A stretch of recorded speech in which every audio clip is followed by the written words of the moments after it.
বিসমিল্লাহির রহমানির রহিম। প্রিয় দেশবাসী, ভাই ও বোনেরা, আসসালামু আলাইকুম। পবিত্র মাহে রমাদান শুরু হতে যাচ্ছে। আমি বাংলাদেশ সহ বিশ্বের সকল মুসলমান ভাই ও বোনদেরকে জানাই পবিত্র মাহে রমাদানের আগাম শুভেচ্ছা।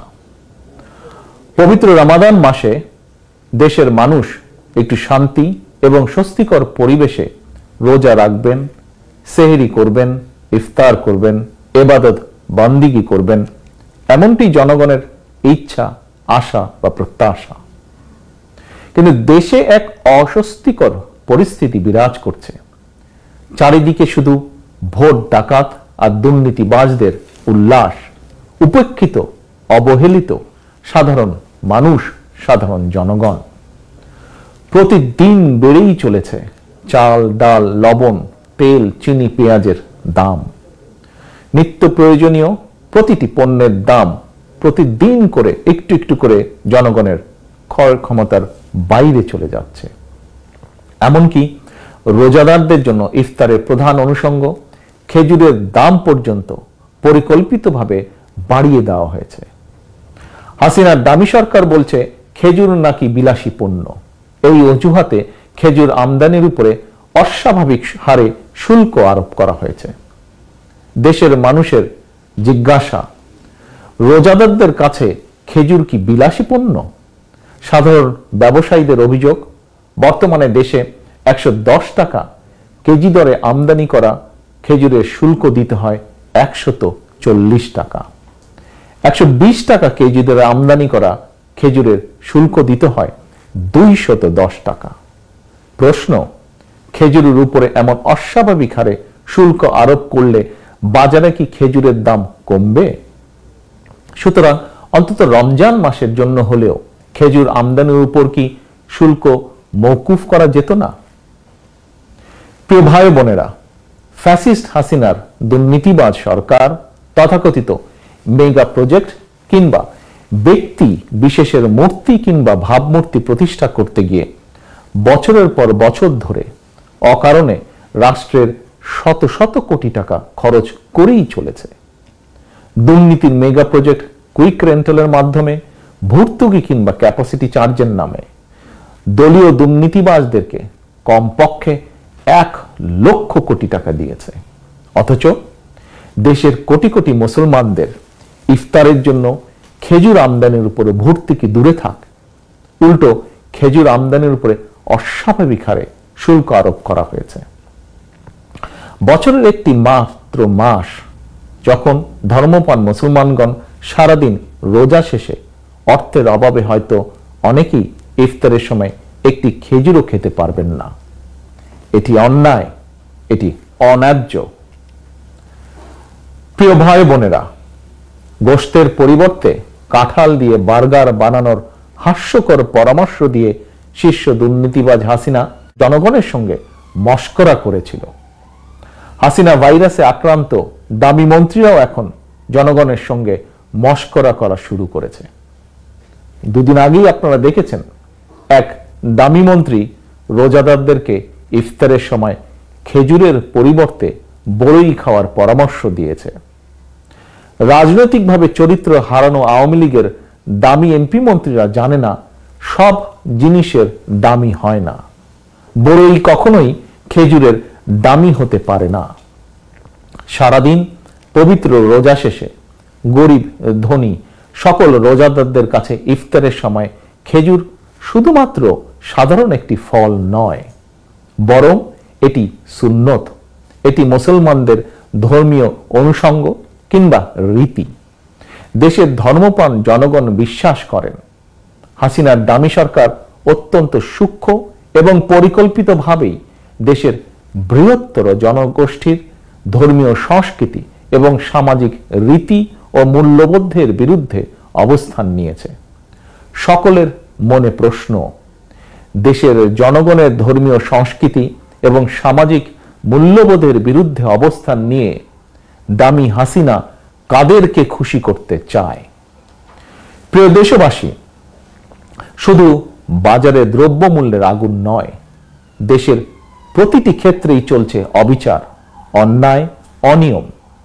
অত্যন্ত সুপরিকল্পিতভাবে অবস্থা এমন পর্যায়ে নিয়ে যাওয়া হয়েছে, বর্তমানে বাক ব্যক্তি স্বাধীনতা কিংবা নাগরিক অধিকার, মানবিক অধিকার দূরে থাক, কোন রকমে জীবন নিয়ে বেঁচে থাকাটাই যেন মানুষের কাছে সবচেয়ে বড় প্রাপ্তি হয়ে দাঁড়িয়েছে।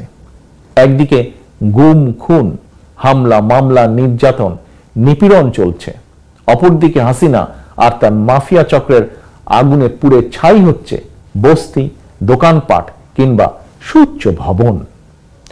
জীবন্ত পুড়ে মৃত্যুবরণ করছে মানুষ, সর্বস্ব হারিয়ে নিঃস্ব রিক্ত হচ্ছে বহু পরিবার।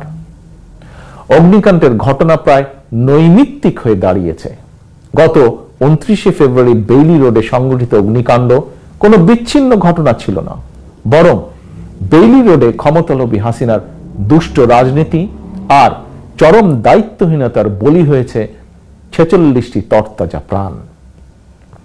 আর হাসিনার কাছে প্রতিটি প্রাণের মূল্য মাত্র 25,000 টাকা। মানুষের জীবন নিয়ে খুনি হাসিনার কি নির্মম রসিকতা, প্রিয় দেশবাসী। উন্নয়নের বুলি আওড়ালেও বেইলি রোডের 46টি তরতাজা প্রাণের অস্বাভাবিক মৃত্যু প্রমাণ করেছে শীর্ষ দুর্নীতিবাজ হাসিনার পরিবার, দলীয় দুর্নীতিবাজ আর টাকা পাচারকারীদের উন্নতি হলেও হয়নি জননিরাপত্তার উন্নতি, হয়নি জনগণের কোনো উন্নতি। প্রিয় দেশবাসী, গত 9 বছরে সারা দেশে প্রায় 2 লক্ষ অগ্নিকাণ্ডের ঘটনা ঘটেছে। এতে 1000-এরও বেশি মানুষ মৃত্যুবরণ করেছেন, আহত হয়েছেন অসংখ্য মানুষ। সর্বশেষ 2023 সালের 27,000-এরও বেশি অগ্নিকাণ্ডের ঘটনা ঘটেছে, অর্থাৎ প্রতি বছর অগ্নিকাণ্ডের ঘটনা বেড়েই চলেছে। দেশের প্রতিটি নগর মহানগর, বিশেষ করে রাজধানী ঢাকা যেন একটি অগ্নিকুণ্ডলীর উপরে দাঁড়িয়ে আছে। গত 15 বছরে Tazreen garments, Shezan juice factory, রাজধানীর বঙ্গবাজার, গুলশান, বসুন্ধরা, আমিন বাজার, পুরনো ঢাকার চুড়িহাট্টা, বনানীর এফআর টাওয়ার কিংবা সীতাকুণ্ডে বিএম ডিপোতে ভয়াবহ যে অগ্নিকাণ্ড ঘটেছে, সে অগ্নিকাণ্ডে পুড়ে ছাই হয়ে গিয়েছিল অসংখ্য মানুষের জীবন এবং সম্পদ। প্রতিটি অগ্নিকাণ্ডের ঘটনাই কি স্রেফ একটি দুর্ঘটনা? অবশ্যই নয়। জনগণ বিশ্বাস করে অনেক অগ্নিকাণ্ডের ঘটনার নেপথ্যে রয়েছে ফ্যাসিস্ট হাসিনা এবং তার দলীয় রাজনৈতিক দুর্বৃত্তদের দুষ্ট রাজনীতি, অব্যবস্থাপনা এবং দায়িত্বহীনতা, কিংবা উচ্ছেদ অথবা ভূমি জমি দখলের অসৎ পরিকল্পনা। এ কারণেই গত 15 বছরে দেশে সংঘটিত একটি অগ্নিকাণ্ডেরও ঘটনার সুষ্ঠু বিচার হয়নি, এমনকি একটি ঘটনারও সুষ্ঠু তদন্ত পর্যন্ত হয়নি। বরং প্রতিটি অগ্নিকাণ্ডের ঘটনার পরই দেখা গিয়েছে হাসিনা কিংবা তার দলের নেতাকর্মীদের বাচালতার আড়ালে হারিয়ে গিয়েছে অগ্নিকাণ্ডের নেপথ্য রহস্য। সুতরাং এভাবে একটির পর একটি অগ্নিকাণ্ডের যে ঘটনা, কোনো ঘটনাই স্বাভাবিক দুর্ঘটনা নয়। এটি রীতিমতন রাষ্ট্র এবং প্রশাসনিক ব্যর্থতায় প্রতিটি অগ্নিকাণ্ডের ঘটনা এক একটি পরিকল্পিত হত্যাকাণ্ড, এবং এইসব হত্যাকাণ্ডের দায় খুনি হাসিনা কোনোভাবেই এড়াতে পারে না। প্রিয় ভাই বোনেরা, কোনো ঘটনা, দুর্ঘটনা যখন নৈমিত্তিক হয়ে দাঁড়ায়, তখন সেটি আর দুর্ঘটনা হিসেবে বিবেচিত হয় না। যখন তখন যেখানে সেখানে আগুন লেগে ঘর বাড়ি বস্তি, ব্যবসা প্রতিষ্ঠান, বহুতল ভবন পুড়ছে, মৃত্যুবরণ করছেন শত শত মানুষ, সম্পদ বিনষ্ট হচ্ছে শত শত কোটি টাকার। অথচ অগ্নিকাণ্ডের ঘটনা রোধের জন্য ফায়ার সার্ভিসের আধুনিকায়ন নেই, আধুনিক সরঞ্জাম নেই, এমনকি নেই ফায়ার ব্রিগেডকে আরো দক্ষ প্রতিষ্ঠান করার জন্য প্রয়োজনীয় আইন এবং বিধিমালা। 2014 সাল থেকে ফায়ার ব্রিগেডের বিধিমালা স্থগিত করে দেওয়া হয়েছে। ফলে এখন শুধু মাত্র একটি নোটিশ দেওয়া ছাড়া ঝুঁকিপূর্ণ ভবনের ব্যাপারে ফায়ার ব্রিগেড কর্তৃপক্ষের আর তেমন কোনো কঠিন এবং কার্যকরী পদক্ষেপ নেবার ক্ষমতাই নেই। বছরের পর বছর ধরে র্যাব পুলিশের বন্দুকের জোরে ক্ষমতা কুক্ষিগত করে রাখলেও অগ্নি নির্বাপন কিংবা দুর্যোগ মোকাবেলায় কোনো আধুনিক ব্যবস্থাই নেই প্রয়োজনীয় আইনের সংস্কার। রক্তপিপাসু হাসিনার আইন শুধু কাকে ধরা যায়, কাকে মারা যায় কিংবা বিচারের নামে অবিচার চালিয়ে কাকে ফাঁসিতে ঝুলিয়ে দেওয়া যায়। প্রিয় দেশবাসী ভাই ও বোনেরা, প্রতিটি ঘটনা দুর্ঘটনার পরই আমরা দেখেছি ফ্যাসিস্ট হাসিনা সারা বেলা উন্নয়নের বুলি আওড়ালেও সবই আসলে ছিল হাসিনার ফাঁকা বুলি। জনগণকে ধোঁকা দিয়ে বোকা বানিয়ে কিভাবে মেগা প্রকল্পের নামে শত শত কোটি টাকা দুর্নীতি করা যায় সেদিকেই শেখ হাসিনার চোখ। প্রতি বছর বাজেটের আকার বাড়ছে, তবে তার সঙ্গে পাল্লা দিয়ে বাড়ছে দুর্নীতির আকার। অর্থাৎ মেগা দুর্নীতির জন্যই যেন প্রতি বছরের এই বাজেটে উপেক্ষিত, অবহেলিত নাগরিক নিরাপত্তা কিংবা নাগরিকদের ক্ষমতায়নের সঙ্গে সংশ্লিষ্ট তথা জননিরাপত্তা, মানব উন্নয়ন, কৃষি, শিক্ষা, স্বাস্থ্য খাত, জন উন্নয়নের সঙ্গে সংশ্লিষ্ট প্রতিটি খাতে বাজেট বরাদ্দ অপ্রতুল। প্রিয় দেশবাসী, আপনারা সাম্প্রতিক সময়ে লক্ষ্য করেছেন দামি সরকারের স্বাস্থ্যমন্ত্রী নানা অনিয়মের অভিযোগে গত এক মাসে সারা দেশে প্রায় ১৫০০ হাসপাতাল, ক্লিনিক, ডায়াগনস্টিক সেন্টার বন্ধ করে দিয়েছে। কেন এত হাসপাতাল, ক্লিনিক বন্ধ করতে হচ্ছে? প্রশ্ন, এত সংখ্যক হাসপাতাল, ক্লিনিক গড়ে উঠলই বা কিভাবে? কারা এর জন্য দায়ী? তাহলে কিসের উন্নতি হলো? তবে সম্প্রতি শিক্ষাঙ্গনে উন্নতির একটি ভয়ঙ্কর চিত্র জনসম্মুখে প্রকাশ হয়ে পড়েছে। দেশবাসী, আপনারা সকলেই জানেন দেশের শিক্ষাঙ্গনগুলো এখন লগি, বৈঠা, রামদা আর পিস্তলধারী ছাত্রলীগের হাতে জিম্মি। আবাসিক হলগুলো পরিণত হয়েছে ছাত্রলীগের নির্যাতনের কনসেন্ট্রেশন ক্যাম্পে। এমন পরিবেশই হাসিনার উন্নয়নের জোয়ারে ভেসে ছাত্রলীগের এক নেতা শিক্ষক হয়েছিল। সেই শিক্ষক নেতা সম্প্রতি ক্লাসের ভেতরেই একজন শিক্ষার্থীকে গুলি করে দিয়েছে। সর্বক্ষেত্রেই এটিই হলো হাসিনার উন্নয়নের নমুনা। প্রিয় দেশবাসী, ভোট ডাকাতির মাধ্যমে ক্ষমতা চিরস্থায়ী করতে শীর্ষ দুর্নীতিবাজ হাসিনা তড়িঘড়ি করে সংবিধান সংশোধন করেছে, তত্ত্বাবধায়ক সরকার পদ্ধতি বাতিল করেছে, মানুষের বাক স্বাধীনতা হরণ করতে তথাকথিত সাইবার নিরাপত্তা আইন করেছে। অথচ দুর্ঘটনার নামে আগুনে পুড়ে মানুষ হত্যা বন্ধের জন্য গত 15 বছরে ফায়ার ব্রিগেডের জন্য প্রয়োজনীয় আইন ও বিধিমালা তো করেইনি, তবে জনগণের স্বার্থ রক্ষায় বিধিমালা প্রণয়ন না করলেও চিহ্নিত ভোট ডাকাত হাসিনা তার নিজের এবং নিজের পরিবারের জন্য ভোগবিলাস নিশ্চিত ও নিরাপদ করতে রাষ্ট্রীয় খরচে একটি বিশেষ আলাদা আইন করেছে। এই আইন অনুযায়ী হাসিনার পরিবারের সদস্যরা বিদেশে থাকলেও বাংলাদেশের খরচে সেখানেও তাদেরকে নিরাপত্তা দিতে হবে। একজন প্রধানমন্ত্রীর জন্য দেশের প্রচলিত আইনি কাঠামোয় নিরাপত্তা নিশ্চিতের বিধান থাকলেও প্রতি বছর রাষ্ট্রের শত শত কোটি টাকা খরচ করে শুধুমাত্র হাসিনা পরিবারের জন্য আলাদা আইন করার নেপথ্যে কি কারণ? প্রিয় দেশবাসী, সাধারণ নাগরিকদের জীবন সম্পদের কোনো নিরাপত্তা নেই। জননিরাপত্তা রক্ষায় ফায়ার ব্রিগেডের আধুনিকায়ন নেই। অথচ গণতান্ত্রিকামী মানুষ, বিরোধী দল এবং ভিন্নমত দমন করতে ফ্যাসিস্ট হাসিনা শত শত কোটি টাকা খরচ করে অস্ত্র, গোলা বারুদ, সাউন্ড গ্রেনেড কিনছে। পুলিশের একটি বিশেষ চক্রকে দেওয়া হচ্ছে দেশে বিদেশে শত শত কোটি টাকার অবৈধ সুযোগ সুবিধা। দেশের প্রতিটি ক্ষেত্রে, প্রতিটি সেক্টরে, প্রতি প্রতিষ্ঠানে এখন সর্বব্যাপী অনিয়ম, অনাচার। স্বাধীনতা, স্বকীয়তা হারিয়ে বিচার বিভাগ আইন মন্ত্রণালয়ের অধীনস্থ একটি বিভাগে পরিণত হয়েছে। দুদক আওয়ামী দুর্নীতিবাজদের নিরাপদ আশ্রয় স্থলে পরিণত হয়েছে। ব্যাংকিং সেক্টর পরিণত হয়েছে লুটেরা, ঋণ খেলাপি আর টাকা পাচারকারীদের দখলে। গত 15 বছরে দেশ থেকে 13 লক্ষ কোটি টাকারও বেশি পাচার করে দেওয়া হয়েছে। এই টাকাগুলো দেশের উন্নয়নের কাজে যদি লাগানো হতো তাহলে সড়ক দুর্ঘটনায় কিংবা আগুনে পুড়ে মানুষের এমন মর্মান্তিক মৃত্যুর ঘটনা হয়তো নৈমিত্তিক হয়ে দাঁড়াতো না। প্রিয় দেশবাসী, আমি একটি বিষয় আপনাদেরকে আবারও স্মরণ করিয়ে দিতে চাই।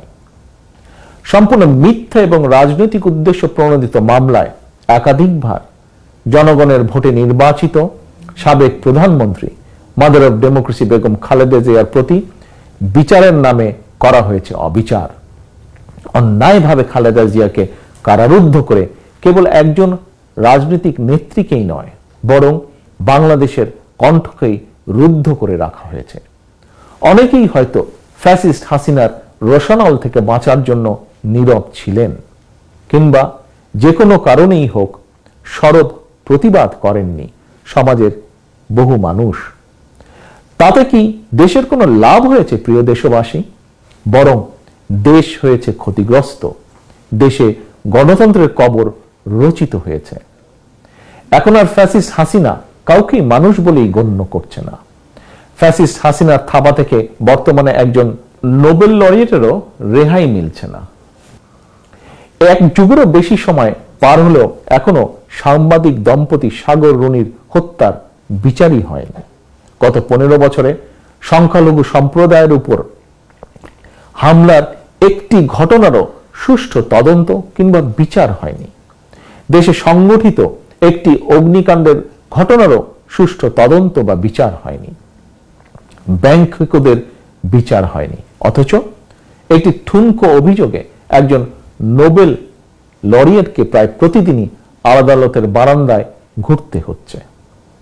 প্রিয় দেশবাসী, mother of democracy Begum Khaleda Zia, Nobel laureate doctor Yunus, doctor Shahidul Alam, দেশের গণতান্ত্রিকামী জনগণ এবং ভিন্নমতের মানুষের প্রতি ফ্যাসিস্ট হাসিনার নির্মম আচরণ দেখেও এখনো যারা না দেখার ভান করছেন, কিংবা এখনো যারা হাসিনার অবিচার অনাচারের বিরুদ্ধে সাধ্য মতন প্রতিবাদী হয়ে উঠছেন না, আমি নিশ্চিত করে বলতে পারি চুপ করে থেকে কেউই নিজেকে কিন্তু রক্ষা করতে সক্ষম হবেন না। শেষে হাসিনার দুঃশাসনের কালে কারোরই কিন্তু রেহাই নেই।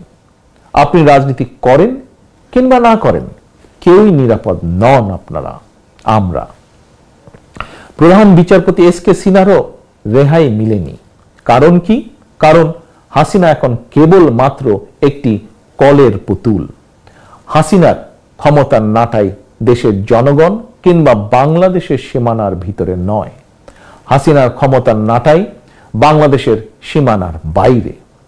সুতরাং আপনার কিংবা আপনাদের স্বার্থ দেখার তাবেদার হাসিনার পক্ষে সম্ভব নয়।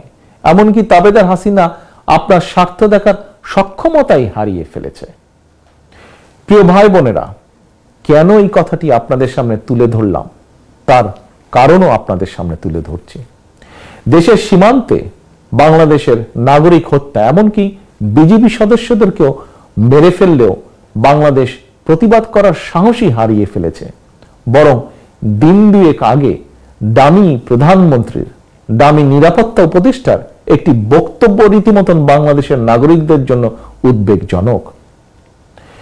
এই উপদেষ্টা বলেছে তার বক্তব্যে, সীমান্তে মৃত্যুর ঘটনা হত্যাকাণ্ড নয়, সীমান্তের হত্যাকাণ্ড নাকি দুর্ঘটনা। প্রিয় দেশবাসী, দেশের এমন পরিস্থিতিতে আমি আমার প্রায় সকল বক্তব্যে একটি বিষয়ের প্রতি আপনাদের দৃষ্টি আকর্ষণ করেছি, আজও করতে চাই। কি সেটি হলো দেশের চলমান যে পরিস্থিতি, চলমান যে সংকট বিরাজমান, এটি শুধুমাত্র বিএনপির একার সংকট নয়, অথবা এটি কোনো রাজনৈতিক গোষ্ঠী বা কতগুলো রাজনৈতিক দলের সমস্যা নয়। চলমান সংকট দেশের প্রতিটি গণতান্ত্রিকামী মানুষের সংকটে পরিণত হয়েছে। এই সংকট থেকে উত্তরণের একমাত্র উপায় ফ্যাসিস্ট হাসিনার কবল থেকে রাষ্ট্র ক্ষমতা উদ্ধার করে জনগণের বাংলাদেশে জনগণের নেতৃত্ব কর্তৃত্ব প্রতিষ্ঠা করা। সুতরাং কোনো অজুহাত কিংবা ক্ষুদ্র দলীয় স্বার্থ প্রাধান্য না দিয়ে যদি আমরা ঐক্যবদ্ধ না হই, তাহলে হয়তো সেদিন বেশি দূরে নয় যেদিন স্বাধীন বাংলাদেশেও আমাদেরকেও হয়তো নিজ ভূমিতে নির্মম নির্যাতিত ফিলিস্তিনিদের ভাগ্য বরণ করতে হতে পারে। প্রিয় দেশবাসী, অতএব আসুন স্বাধীন দেশে স্বাধীন নাগরিক হিসাবে সম্মানের সঙ্গে মানবিক মর্যাদা নিয়ে যদি বেঁচে থাকতে হয়, তাহলে এই স্বাধীনতার মাসে দেশ এবং জনগণের স্বাধীনতা রক্ষার লড়াইয়ে আবারও রাজপথে ঐক্যবদ্ধ হওয়ার শপথ নেই। আমরা ঐক্যবদ্ধ হলে হাসিনার পতন সময়ের ব্যাপার মাত্র। আমাদের বক্তব্য স্পষ্ট, 7ই জানুয়ারি নির্বাচন কোনো নির্বাচন ছিল না। হাসিনার বর্তমান ডামি সরকার সম্পূর্ণভাবে জনম্যান্ডেটহীন এবং সম্পূর্ণভাবে অবৈধ। হাসিনাকে রাষ্ট্রীয় ক্ষমতার বাইরে রেখে নির্বাচনকালীন নির্দলীয় নিরপেক্ষ সরকারের অধীনে একটি অবাধ, সুষ্ঠু, নিরপেক্ষ নির্বাচনের মাধ্যমেই কেবল জনগণের কাছে জবাবদিহিমূলক একটি গণতান্ত্রিক সরকার প্রতিষ্ঠা করা সম্ভব। সেই লক্ষ্যেই আমাদের আন্দোলন চলমান। এই আন্দোলনে গণতান্ত্রিক এবং জনগণের স্লোগান, বাংলাদেশ যাবে কোন পথে, ফায়সালা হবে রাজপথে। গণতন্ত্রের বিজয় সুনিশ্চিত ইনশাআল্লাহ। প্রিয় দেশবাসী, আল্লাহ হাফেজ। বাংলাদেশ জিন্দাবাদ। বাংলাদেশ জাতীয়তাবাদী দল জিন্দাবাদ।